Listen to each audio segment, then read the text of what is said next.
ఓం గం గణపతయే నమః. ఓం దుం దుర్గాయే నమః.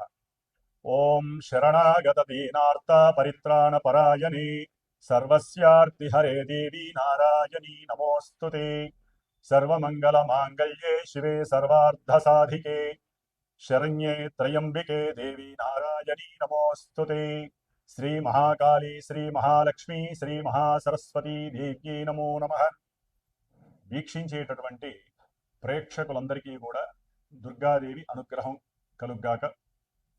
ఈ 2025 సంవత్సరం సెప్టెంబర్ మాసము భాద్రపద మాసంలో 7వ తేదీ ఆదివారం రోజున రాత్రిపూట సంభవించేటటువంటి సంపూర్ణ రాహుగ్రస్త చంద్రగ్రహణము. ఈ చంద్రగ్రహణము కొన్ని సంవత్సరాల తర్వాత సంపూర్ణంగా చంద్రుడికి రాహువుతో సంబంధము కలిగి పూర్వాభాద్ర నక్షత్రము మొదటి పాదంలో ఈ గ్రహణం ఏర్పడుతోంది. గ్రహణం అంటే గ్రహించుట. మరి సూర్యచంద్రుడు ఇద్దరూ కూడా సమస్త విశ్వానికి, ముఖ్యంగా విశ్వానికి సూర్యుడు, మరి మండల గ్రహాలలో ఈ 2 గ్రహాలు విశేషమైనటువంటివి. చంద్రుడు మన భూమికి అత్యంత శుభయోగ కారకుడు. భూమి మీద జరిగేటటువంటి ప్రతి చర్యకి ఆయన మూలకారకుడు అవుతాడు. మానసికంగా కానీ, ప్రకృతి వైపరీత్యాలు కానీ, లేకపోతే ప్రకృతిలో సహజంగా కలిగేటటువంటి వైవిధ్యకరమైనటువంటి విషయాలన్నిటికీ కూడా ఈ చంద్రుడే ప్రశాంతతని కలుగజేస్తాడు. మరి ఇంతటి చంద్రుడికి ఈ సెప్టెంబరు 7వ తేదీన రాహు అంటే ఛాయాగ్రహము. మనకి ఉన్నటువంటి నవగ్రహాలలో ఈ 2 గ్రహాలు సూర్యచంద్రులు మండల గ్రహాలైతే మిగతావి తారాగ్రహాలు. కుజుడు, బుధుడు, గురుడు, శుక్రుడు, శని తారాగ్రహాలు. రాహుకేతువులు ఛాయాగ్రహాలు. అంటే వీటికంటూ ఒక స్వరూపం ఉండదు. ఇవి ఎంతవరకు వాటి యొక్క విస్తరణ పరిధిని వ్యాప్తి చెందిస్తాయో అంతవరకు ఆ గ్రహాలన్నీ కూడా, ఆ ప్రదేశమంతా కూడా వాటి యొక్క అధీనంలోకి వెళ్ళిపోతుంది.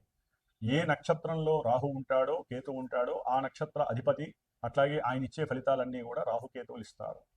ఈ రాహువుని ఎవరైతే గ్రహాలు చూస్తారో, ఏ గ్రహమైతే ఈ రాహుకేతువుల నక్షత్రాలలో ఉంటారో వారు కూడా వీరి యొక్క అధీనంలోనే ఉంటారు. అంటే ఒక షాడోకి అంతటి ఎఫెక్షన్ ఉంటుందని మనం అర్థం చేసుకోవాలి.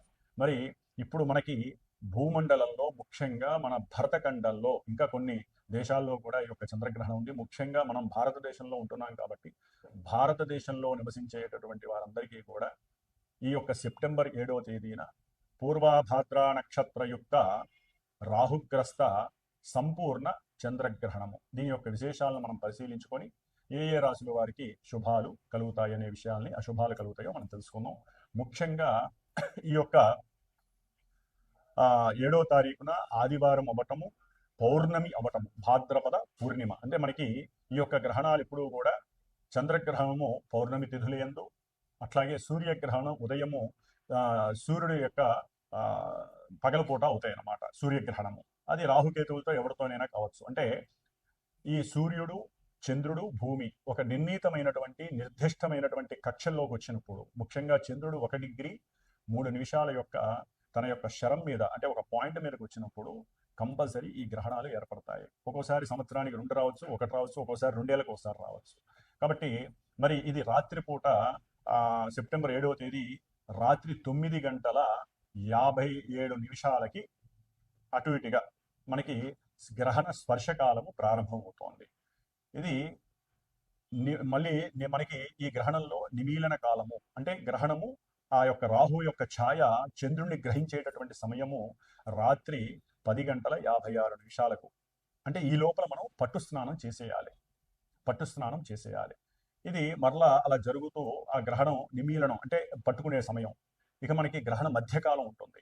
అది ఎప్పుడు 11:39 అంటే మొత్తం కూడా చంద్రుడు పూర్ణిమ చంద్రుడు కాస్త అమావాస్య చంద్రుడిలాగా ఒక ఛాయతో నింపబడి ఉంటాడు. ఇది అసలైనటువంటి సమయం 11:39. అంటే ఏదైనా సరే ఎవరైనా సరే ఈ సమయంలోనే కొన్ని మంత్రాలని, తంత్రాలని ప్రయోగాలుగా చేస్తూ ఉంటారు. కొంతమంది ఈ మంత్రాలని, అంటే మనకి కొన్ని పట్లు ఉంటాయి, నడుం పట్టిందని, లేకపోతే కాలు బెనికిందని, లేకపోతే పాము కరిచిన, కీలు కుట్టిన, ఇలాంటి వాటన్నిటికీ కూడా కొన్ని మంత్రాలు మన అనాది నుంచి వస్తున్నాయి. ఇవన్నీ ఈ సమయంలో నేర్చుకుంటారు.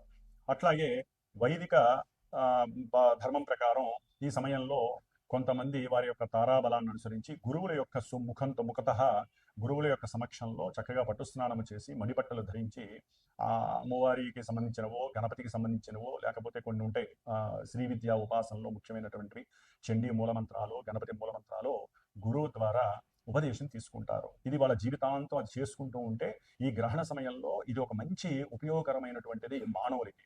అంటే ఇది అంతరిక్షంలో జరిగేటటువంటి విశేషమైనప్పటికీ కూడా భూమికి భూమి మీద కొంత విపరీతాలు వైవిధ్యకరమైనటువంటి పరిస్థితులు ఉన్నప్పటికీ మానవులు గనక మనసుని నిగ్రహించుకొని పంచేంద్రియ శక్తిని ప్రదర్శించి ఈ విధంగా ఎవరైతే గనక కొన్ని మంత్రాలని అభ్యసిస్తారో వారికి చాలా ఉపయోగకరంగా ఉంటుంది. అంటే లోకానికి ఉపయోగపడేటటువంటి మంత్రాలను మాత్రమే నేర్చుకోవాలి. సరే, కొంతమంది దీన్ని వేరే విషయంలో ఉపయోగించే వాళ్ళు ఉంటారు. దాని గురించి మనం మాట్లాడటం అనేటటువంటిది సంస్కారం కాదు ఈ సమయంలో. మరి ఉన్మీలన కాలనము అంటే ఆయన ఇలా వచ్చి పట్టేసి కొంత సమయం ఉంటాడు, 1 గంట 22 నిమిషాలు. ఆ మధ్య సమయంలోనే హోమాలు చేసేవాళ్ళు హోమాలు చేస్తారు. ఎందుకని? చంద్రుడికి బలహీనం అయిపోతాడు, చంద్రుడికి బలం తగ్గుతుంది. అంటే మనందరికీ కూడా మానసికంగా బలహీనత్వం అయిపోతాం అనమాట. మనసు పరిపరి విధాలుగా ప్రదర్శిస్తూ ఉంటుంది. ఈ ఎఫెక్షన్ మనల్ని జీవితాంతం ఏదో రకంగా ఇబ్బందులు పెడుతూ ఉంటుంది.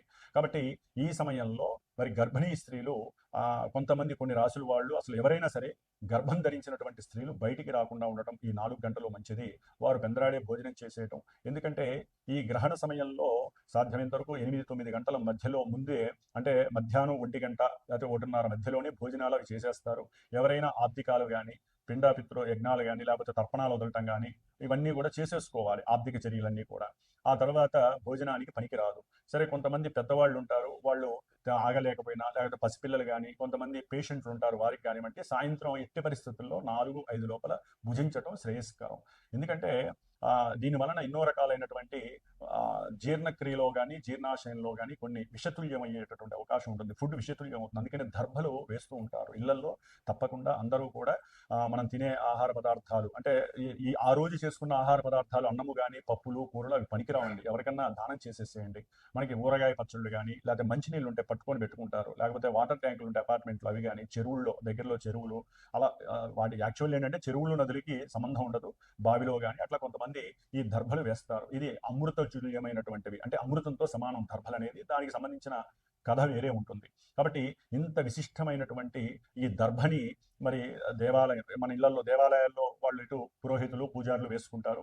మన ఇళ్లలో గృహాలలో మాత్రము తప్పకుండా తినేటటువంటి అంటే బియ్యం మీద కానివ్వండి, మన ఆహార దినుసుల మీద కానివ్వండి, పప్పు దినుసుల మీద, వాటర్ మీద అంటే నీళ్ళ మీద, అట్లాగే దేవతా పూజా మందిరాలు ఉంటాయి, ఆ పూజా మందిరాల మీద దేవుళ్ళ మీద తప్పకుండా వేసుకోవాలి ఈ దర్భలు. అంటే ఆకాశం నుండి ఈ యొక్క నెగిటివ్ ఎఫెక్ట్, చంద్రకిరణాలు పౌర్ణమి రోజున ఎంత విశేషమైనటువంటివి, అవి మన మనసుని ఆహ్లాదంగా ఉంచుతాయి.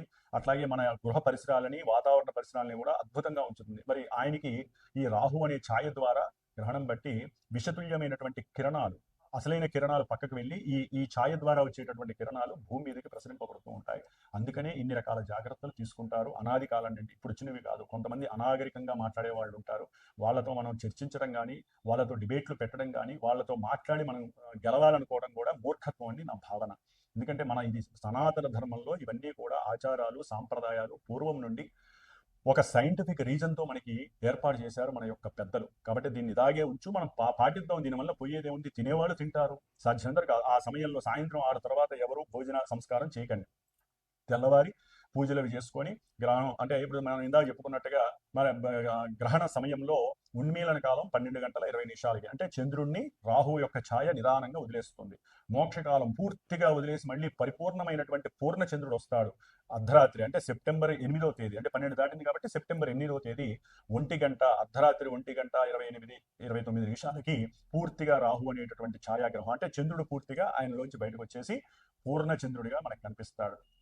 మరి ఈ ఆద్యంత పుణ్యకాలం మొత్తం ఎంతయ్యా అంటే 3 గంటల 39-40 నిమిషాలు, అటు ఇటుగా ఒక 4 గంటలు అనుకోండి, అంటే 3 గంటల 40 నిమిషాలు. భగవంతుడు మనకి ఎన్నో రకాలైనటువంటి అనుష్ఠాన ధర్మాలు, ఎన్నో రకాలైనటువంటి మంత్రాలు చదువుకుంటూ, అది విష్ణు సహస్రనామం కావచ్చు, లలితా సహస్రనామం కావచ్చు, నిత్యం పారాయణ చేసుకునే వాళ్ళు ఎన్నిసార్లు అయితే అన్నిసార్లు చదువుకోండి.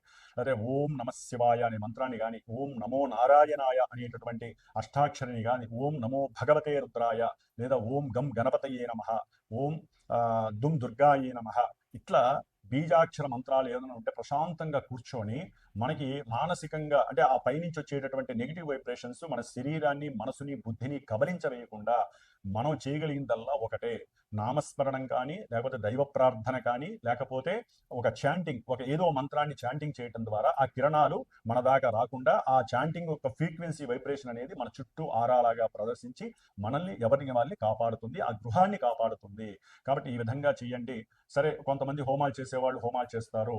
అట్లాగే మోక్షకాలం సమయంలో అంటే ఉన్మీలనం అయిపోయిన తర్వాత మళ్ళీ విడుపు స్నానం చేసి అందరూ కూడా దాన ధర్మాదుల్ని ఆచరిస్తూ ఉంటారు. కొంతమంది ఏంటంటే తెల్లవారి స్నానం, గృహాన్ని శుభ్రం చేసుకొని చక్కగా స్నాన సంధ్యాదులు, పూజలు, పునస్కారాలు, మళ్ళీ దేవుడి ఫోటోలన్నీ తుడుచుకోవాలి. అన్నీ చేసిన తర్వాత చక్కగా ఎవరినన్నా ఇంటికి పిలుస్తారు, లేదా వీళ్ళైనా సరే ఆ దేవాలయానికి వెళ్ళి మరి దానం యొక్క విశిష్టత ఉంటుంది. కొంతమంది హోమాలు, జపాలు ఇవన్నీ చేయించలేరు, కొంతమంది జపాలు కూడా చేయిస్తూ ఉంటారు ఎవరికి, చంద్రగ్రహానికి సంబంధించి. అట్లాగే సర్పసూక్త పారాయణలు, దుర్గా సూక్త జపాలు ఇలాంటివి చేసుకోవటం విశేషం. సరే, కొంతమంది ఏదో రకరకాల హోమాలు పెట్టుకుంటున్నారు, మరి అది మనకి తెలియదు ఆ యొక్క విశేషం గురించి. అయితే ఏంటంటే తెల్లవారి చక్కగా సూర్యోదయం తర్వాత ఇవన్నీ క్లియర్ చేసేసుకొని ఇంట్లో దీపారాధనలు చేసుకొని శివాలయానికి వెళ్ళి దానం ఇచ్చుకోండి. దానానికి ముఖ్యంగా ఒక కాంస్య పాత్ర లేకపోతే రాగి పాత్ర, అంటే ఇత్తడి ప్లేటు లేకపోతే రాగి ప్లేట్లో ఇంత ఆవు నెయ్యి వేసి 1 కిలోంబావు బియ్యము, 1 కిలోంబావు మినుములు, నల్ల మినుములు, 1 కిలోంబావు కేతువుకి సంబంధించి ఉలవలు, నల్ల ఉలవలు ఇవి పెట్టి చక్కగా దానిపైన ఈ ప్లేట్లో నెయ్యి వేసి పెట్టి, మనకి చంద్రగ్రహణం కాబట్టి వెండి చంద్రబింబం అమ్ముతారు బయట. అట్లాగే వెండితో చేసిన లేకపోతే రాగితో చేసినటువంటి నాగపడిగ ఉంటుంది, అది తెచ్చి దాంట్లో పెట్టి చక్కగా ఒక సంకల్పాన్ని, మీ మనసులో ఏదైతే సంకల్పం అంటే మమ జన్మరాశివశాతు, జన్మ నక్షత్రవశాతు, జన్మలగ్నవశాతు, దశ అంతర్దశావశాతు, సర్వవిధ మానసిక దోష శారీరక దోషాది నివారణార్థం, అపమృత్యుపీడా నివారణార్థం అస్మిన్ దినేన పూర్వాభాద్ర నక్షత్రయుక్త కుంభరాశ్యాయాం సంపూర్ణ చంద్రగ్రహణ రాహుగ్రస్త సంపూర్ణ చంద్రగ్రహణ దోష పరిహార ద్వారా మమ యథాశక్తి అని ఈ యొక్క ధాన్యాల యొక్క పేర్లు చెప్పేసి ఆ బ్రాహ్మడికి చక్కగా దానం ఇచ్చేసేసి ఆ బ్రాహ్మడి యొక్క ఆశీర్వచనం తీసుకుంటారు. తర్వాత శివాలయాల్లో అభిషేకాలు, అమ్మవారి దేవాలయాల్లో కుంకుమార్చనలు చేసుకొని మళ్ళీ వచ్చి చక్కగా వంట వండుకొని ఆ దర్భలం అన్ని తీసేస్తారు కాబట్టి పొద్దున్నే వంట వండుకొని దేవుడికి నివేదన చేసి మనం భుజించడం అనేది సంస్కారం. అంటే దాదాపుగా ఒక 18 గంటలు 22 గంటలు ఎవ్వరూ ఏది భుజించకుండా ఉండటం అనేటటువంటిది ఈ గ్రహణానికి. అట్లాగే మరి పూర్వాభాద్ర నక్షత్రం సంపూర్ణ చంద్రగ్రహణం కాబట్టి మనకి దాదాపుగా 6 నెలలు ఈ నక్షత్రం ఎటువంటి కార్యక్రమాలకి, శుభ కార్యక్రమాలకి ఉపయోగపడదని శాస్త్రం చెబుతోంది. కొన్ని కండగ్రస్తం ఉంటుంది 3 నెలలు, కొన్ని ఏదో సింపుల్ గా అలా పాక్షిక గ్రహణాలు ఉంటాయి, వాటికి 1.5 మంత్ అనేటటువంటిది ఆ నక్షత్రం పనికిరాదంటారు. లెక్క ప్రకారం పూర్వాభాద్ర నక్షత్రం అనేది అసలు ఏ శుభ కార్యక్రమాలకి పనిచేయదు, పెట్టం ముహూర్తాలు, కాబట్టి అది మనకి పెద్ద లెక్కలోకి రాదు. కానీ ఆ నక్షత్రం అనేది 6 నెలలు పనికిరాదు. కాబట్టి ముఖ్యంగా ఈ యొక్క చంద్రగ్రహణంలో ఈ యొక్క గ్రహణ శాంతి ఎవరైతే దానమిస్తారో వారు ఇవన్నీ చేసి తమోమయ మమ భీమ సోమ సూర్య విమర్ధన హేమతార ప్రదానేన మమ శాంతి ప్రదోభవ విధంతుద నమస్తుభ్యం సింహికానందనాచ్యుత దానే నాగేన నాగస్వ రక్షమాం వేధజాద్భయాత్ అనేటటువంటి ఈ శ్లోకాన్ని, అట్లాగే ఇదం సౌవర్ణం రాహుబింబం నాగం రాజతం చంద్రబింబం వ్యాఘృత పూర్ణకాంస్య పాత్ర నిహితం యథాశక్తి తిల వస్త్ర దక్షిణా సహితం గ్రహణ సూచిత అరిష్ట వినాశార్థం శుభఫల ప్రాప్త్యర్థం చ తుభ్యమహం సంప్రదదే నమమా అనుకుంటూ. ఇక్కడ తిల అంటే నల్ల నువ్వులు ఎందుకు పెట్టారు? ఈ యొక్క గ్రహణం ఎక్కడ ఏర్పడుతోందండి? శని యొక్క రాశి కుంభరాశిలో ఏర్పడుతోంది. అంటే రాహు శని ఇచ్చే ఫలితాలు కూడా ఇస్తాడు కాబట్టి ఏ కార్యక్రమాలు ఆలస్యం కాకుండా తల్లిగారి యొక్క ఆరోగ్యము, మీ యొక్క మానసిక చింతిత బాధలు పోవటానికి, గృహ సంబంధిత విషయాల్లో ఇబ్బందులు పడకుండా, భోజన విషయాల్లో ఇబ్బందులు పడకుండా, ఏ కార్యక్రమం అయినా శుభంగా శీఘ్రంగా అయిపోవటానికి, ఈ యొక్క గ్రహణ యొక్క దోషం పోవటానికి ఈ విధంగా ఆచరించడం చాలా చాలా విశేషం. ముఖ్యంగా కొన్ని రాశుల వారికి ఈ యొక్క గ్రహణ ప్రభావం కాస్త అరిష్ట స్థాయిని, ఇబ్బందుల్ని కలుగజేస్తుంది. వాటిల్లో కుంభరాశి, మీనరాశి, అట్లాగే మరి కర్కాటక రాశి, అట్లాగే వృశ్చిక రాశి, ఈ నాలుగు రాశులు కూడా అరిష్టాలని సూచిస్తాయి ఈ గ్రహణం సందర్భం, ఈ గ్రహణం సూచించిన పరిస్థితులను బట్టి. కాబట్టి వీరు కొంచెం కంపల్సరీ జాగ్రత్తగా జపాలు దానాలు చేసుకోవటం మంచిది, లేకపోతే ధ్యానపూర్వకం చేసుకోవాలి. వీళ్ళు తమ ఎటువంటి పరిస్థితుల్లో కూడా బయటకు వచ్చి గ్రహణాన్ని చూడకుండా ఉండటం మంచిది. నేత్ర దోషాలు అనేది కలగకుండా ఉంటాయి. చంద్రుడు ఎడమ కంటికి దోషాన్ని కలుగజేస్తాడు. రాహుతో కలిసినటువంటి చంద్రుడు ఏంటంటే మానసిక వికారాలతో పాటు నేత్ర దోషాన్ని కలుగజేసే అవకాశాలు ఉంటాయి. తల్లికి అనారోగ్య పీడలు కలుగజేస్తాయి. అట్లాగే దేశగోచార రీత్యా చూస్తే మనకి వర్షలగ్న కుండలి, జగర్లగ్న కుండలి అని ఉగాది నాటి ఉంటుంది. దాంట్లో వర్షలగ్న కుండలిలోనే ఈ యొక్క గ్రహణం పడుతోంది. కుంభలగ్నమే వర్షలగ్న కుండలి. అట్లాగే మనకి సింహలగ్నము జగర్లగ్న కుండలి అవుతోంది, దానికి సప్తమంలో పడుతోంది. కాబట్టి వేరే దేశాల నుంచి కొన్ని ఇబ్బందికరమైనటువంటి విపత్కర పరిస్థితులు ఉంటాయి. కొంతమంది దేశ నాయకులకి, రాష్ట్ర నాయకులకి, ప్రపంచ అధినేతలకి కూడా ప్రాణగండాలు సూచిస్తున్నాయి. వాయుతత్వపు రాశి కుంభరాశి కాబట్టి వాయు సంబంధిత ప్రమాదాలు కలుగుతాయి. వాయువుతో కూడినటువంటి అల్పపీడన ప్రమాదాలు, అంటే జలపరమైనటువంటి చంద్రుడు జల కారకుడు కాబట్టి మరి ఈయనకి పూర్తిగా రాహు నుంచి శని యొక్క వేధ ఎక్కువగా ఉంది కాబట్టి ఆ వాయువుతో కూడినటువంటి మేఘాలు కలవటం, దాని ద్వారా విపరీతమైనటువంటి గాలులతో కూడినటువంటి వరదలు, తుఫాన్లు వచ్చే అవకాశాలు కూడా కలగవచ్చు. కాబట్టి దేశగోచార రీత్యా కూడా ఇన్ని ఇబ్బందులు ఉంటాయి. కాబట్టి కొంచెం జాగ్రత్త వహిస్తూ మనందరము కూడా మన యొక్క దేశము ప్రపంచ సుభిక్షం కోసం ఆచరించాల్సినటువంటి ధర్మము. తర్వాత మనం ఏది చేసినా మనకి ఆ యొక్క ఫలితం లభిస్తుంది కాబట్టి జాగ్రత్తగా ఉండండి. ముఖ్యంగా గర్భిణీ స్త్రీలు ఈ రాశులు వాళ్ళు జాగ్రత్తగా ఉండండి. ముఖ్యంగా మధ్యస్థంగా ఫలితాలు కలుగజేసేటటువంటి రాశులు ఏదైనా ఉన్నాయి అంటే అది మనకి మిథున రాశి, సింహరాశి, అట్లాగే తులారాశి, మకర రాశి. ఈ రాశుల వారికి మధ్యస్థమైనటువంటి గ్రహణ ఫలితాలు కలుగుతాయి. మరి ముఖ్యంగా చాలా చాలా సుభిక్షంగా సౌఖ్యకరంగా ఉండేటటువంటి రాశులు ఈ గ్రహణం వలన లాభాలు కలిగేటటువంటి, శుభాలు కలిగేటటువంటి రాశుల్లో మేషరాశి, వృషభ రాశి, కన్యారాశి, ధనుస్సు రాశి. ఈ రాశుల వారికి అత్యంత శుభాలు కలిగేటటువంటి అవకాశాలు ఉన్నాయి ఈ గ్రహణం, సంపూర్ణ చంద్రగ్రహణం విశేషంగా. కాబట్టి ఈ సంపూర్ణ చంద్రగ్రహణ దోషము రాహుగ్రస్తంలో పడుతుంది కాబట్టి ఆ సమయంలో వీలుంటే చండీ అమ్మవారి యొక్క సప్తసతిని ఇళ్లలో పారాయణ చేసుకోవచ్చు, ఎవరినన్నా బ్రాహ్మణ పిలిచి చేయించుకోవచ్చు, లేదా ఓం దుమ్ దుర్గాయే నమః అనేటటువంటి మంత్రాన్ని మీరు చాంటింగ్ చేయడంతో ఇంకా మంచి జరుగుతుంది. నవగ్రహ స్తోత్ర పారాయణ చేయండి. విష్ణు సహస్రనామ పారాయణ, లలితా సహస్రనామం అయితే దాదాపుగా ఒక 5 సార్లు పారాయణ చేస్తే విశేషమైనటువంటి పుణ్య ఫలితము, చంద్రుడికి బలాన్ని ఇచ్చిన వాళ్ళు అవుతారు. ఇన్ని రకాలుగా చేయండి. అట్లాగే నా యొక్క శ్రీమాత జ్యోతిషాలయ పీఠంలో ఆ సమయంలో 3 గంటల 30 నిమిషాల సమయంలో నేను ఓన్లీ అమ్మవారికి, దుర్గాదేవికి దుర్గా సూక్త జపాన్ని మాత్రము ఆచరిస్తూ ఆ సమయంలో ప్రపంచము అంతరిక్షము సుభిక్షంగా ఉండాలని, ఎవరైనా సరే చేసుకోలేని వాళ్ళు కొంతమంది ఉంటారు, వారికి శుభం జరగటానికి నా వంతు ప్రయత్నంగా నేను వారి యొక్క గోత్రనామాదులు చెప్పి మీరు ఇచ్చేటటువంటి కొంచెం ఉన్నంతలో తక్కువ దక్షిణతోనే నేను యొక్క కార్యక్రమాన్ని చేపడుతున్నాను. కాబట్టి అవకాశం ఉన్న వాళ్ళు ఫోన్ చేయండి. ఆ సమయంలో నేను మీ యొక్క యోగక్షేమాల కోసము, శుభ లాభాదుల కోసము ఆ దుర్గాదేవి యొక్క దుర్గా సూక్త జపాన్ని ఆచరిస్తాను. అంతవరకు నేను మీకు ఏదైనా మంత్రపరంగా నేను మీకు సహకరిస్తాను. కాబట్టి ఈ చంద్రగ్రహణము, సంపూర్ణ చంద్రగ్రహణము అందరికీ శుభాలని కలుగజేయాలని ఆశిస్తూ ఏ రాశుల వారికి ఏ విధమైనటువంటి శుభాలు కలుగుతాయి, ఇబ్బందులు కలుగుతాయో సూక్ష్మంగా మనం పరిశీలిద్దాం. ఓం దుమ్ దుర్గాయే నమః. మిథున రాశి.